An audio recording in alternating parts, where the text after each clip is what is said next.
Find the value of k so that the equation, ito, as 1 root equal to negative 2. Ibig sabihin, yun daw ang value ng x mo. Kapag pinactor mo yan, ang answer mo sa x is negative 2. Ngayon, dahil may k, ano yung number dito? Diba? Di, i-plug in mo lang itong negative 2 sa x. Yun ang solusyon mo. Di, gawin mo 4, ano yung x? Negative 2 square plus k negative 2 plus 6. Okay, equal to 0.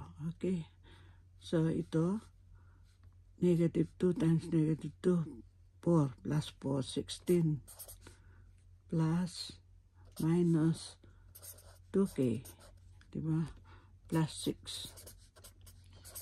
Okay, ito bali magiging 22